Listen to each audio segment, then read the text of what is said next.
Hello দর্শক বন্ধুরা, সকলকে আবার নতুন ব্লগে স্বাগত। আজ আমি চলে এসেছি ক্ষুদিরাম বসুর জন্মভিটা, অর্থাৎ শহীদ ক্ষুদিরাম বসুর জন্মস্থান যেখানে, সেই জায়গায়। তো আপনাদেরকে দেখাই, এই হচ্ছে শহীদ ক্ষুদিরাম স্মৃতি স্মৃতির উদ্দেশ্যে বানানো একটা জায়গা। এটা কি আমি জানি না, হয়তো ট্যুরিজম ডিপার্টমেন্ট কিছু একটা তৈরি করেছে। এখানে একটা ট্যুরিজম ডিপার্টমেন্টের লোগো দেয়া আছে, department of tourism project at birth place Shaheed Khudiram Bose. তো এই সেই ক্ষুদিরাম বসুর জন্মস্থান, বিপ্লবী ক্ষুদিরাম বসু, যিনি স্বাধীনতার জন্য, দেশের জন্য, জাতির জন্য প্রাণ দিয়েছিলেন। তো তার জন্মস্থানে আজকে আমি চলে এসেছি। জায়গাটা পশ্চিম মেদিনীপুরের মোহবনি বলে একটা জায়গা।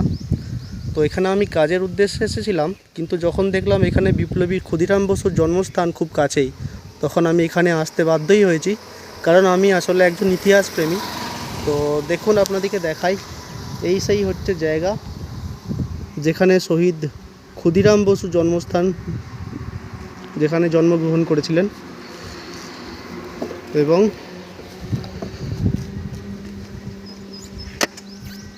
এখানে তিনি ছোট থেকে মানুষ হয়েছেন, বড় হয়েছেন। এইটা সম্ভবত ওনার স্মৃতির উদ্দেশ্যে বানানো কোনো একটা জায়গা। ভিতরে সান বাঁধানো ঘাটও আছে, এবং এখানে একটা পুকুর পাড় আছে, খুব বড় বড় দিঘি, সামনে বাড়িও আছে। ভিতরে কিছু বসবাস করে কেউ, হয়তো কী ব্যাপারটা আমি জানি না। তো দেখুন, এই সেই জায়গা।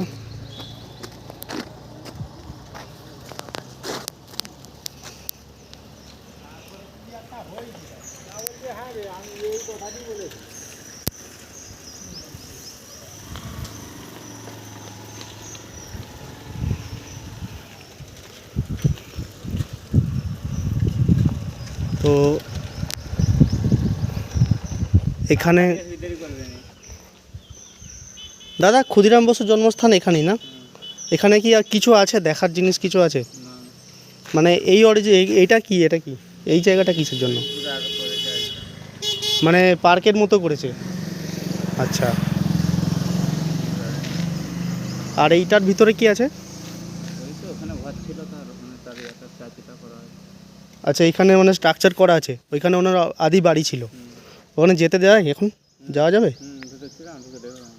মানে হেঁটে যেতে হয়, তাই তো? গাড়িটা এখানে রেখে যায়, অসুবিধা নেই তো?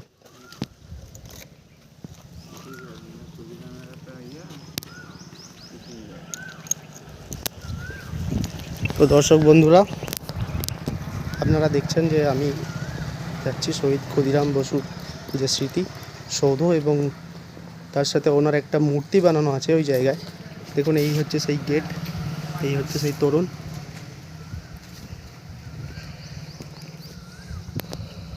এখানে গভর্নমেন্ট অফ ওয়েস্ট বেঙ্গল কিছু একটা বোর্ড লাগিয়েছে, সেটা আপনাদেরকে দেখাই।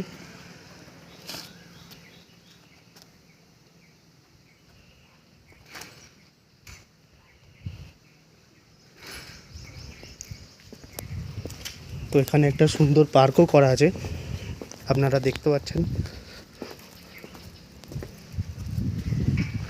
আজকে হয়তো ছুটির দিন তো নয়, সেই জন্য লোকজন কম, আজকে কাজের দিন। তো দেখুন কি সুন্দর নারকেলের সুপারির বাগান।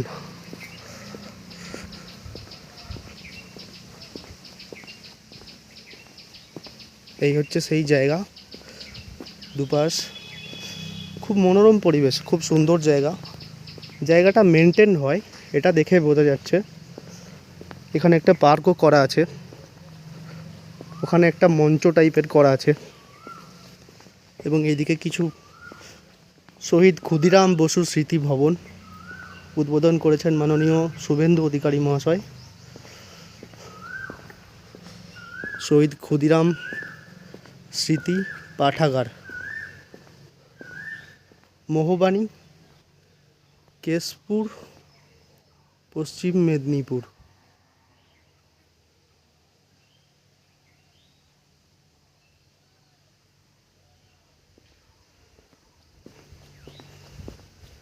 তো এই সেই জায়গা, আমার তো গায়ে কাঁটা দিচ্ছে রীতিমতো। শ্রদ্ধায়, অবভিয়াসলি শ্রদ্ধায়, কারণ এত বড় একজন দেশপ্রেমী যিনি আমাদের দেশের জন্য, জাতির জন্য প্রাণ দিয়েছেন, তো তাকে আমি মন থেকে অবশ্যই ওনাকে শ্রদ্ধা করি এবং ওনাকে স্যালুট জানাই। তো দেখুন, এই সেই জায়গা, এই সেই স্থান, এই সেই ঐতিহাসিক বিপ্লবী ক্ষুদিরাম বসুর জন্মস্থান, যেখানে বিপ্লবী ক্ষুদিরাম বসু জন্মস্থান করেছিলেন। এখানে একটা কুয়া আছে, আগে আপনাদেরকে মূর্তিটা দেখাই।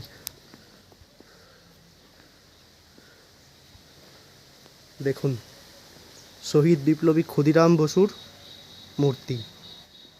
কি অপূর্ব, কি সৌন্দর্য, কি নান্দনিক একটা দৃশ্য। শহীদ বিপ্লবী ক্ষুদিরাম বসু, জন্ম 3রা ডিসেম্বর 1889, মৃত্যু 11ই আগস্ট 1908।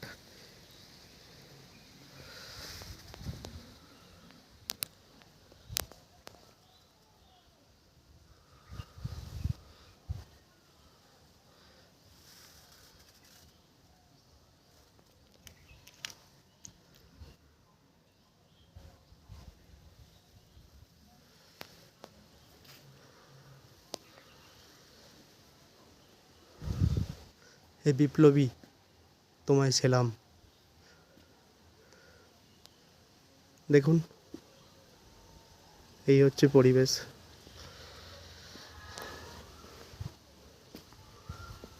এই সেই বিপ্লবী ক্ষুদিরাম বসুর জন্মস্থান। এখানে একটা কুয়ো আছে, সম্ভবত ওটা না, কুয়া না, হয়তো কুয়া ছিল আগে, এখন ব্যাপারটাকে বুঝিয়ে ফেলা হয়েছে, মানে কুয়োটা এখন বুঝিয়ে দিয়েছে। অনেক আগে কোনো সময় হয়তো কুয়া ছিল।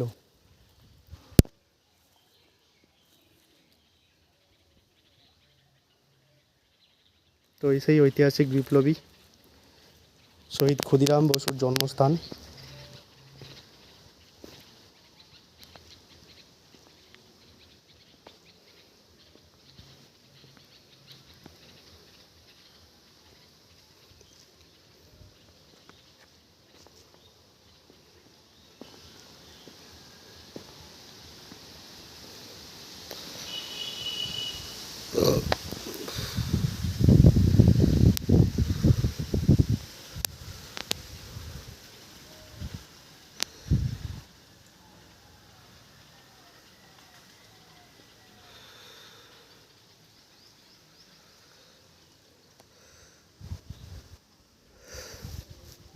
দর্শক বন্ধুরা, আপনাদেরকে দেখালাম এতক্ষণ বিপ্লবী ক্ষুদিরাম বসুর জন্মস্থান। আমার নিজের অন্তর থেকে খুবই ভালো এবং মানে খুবই শ্রদ্ধায় আমার শ্রদ্ধা জ্ঞাপন করতে ইচ্ছা করছে এই মুহূর্তে। তো কিছু বলার নেই, উনি দেশের জন্য যা করেছেন তা কোনো ভাষায় ব্যক্ত করা সম্ভব নয়। তো আমার চ্যানেলটি সাবস্ক্রাইব করুন, দেখুন আমি এরকম আরও নতুন জিনিস আপনাদেরকে দেখাতে পারবো। ধন্যবাদ।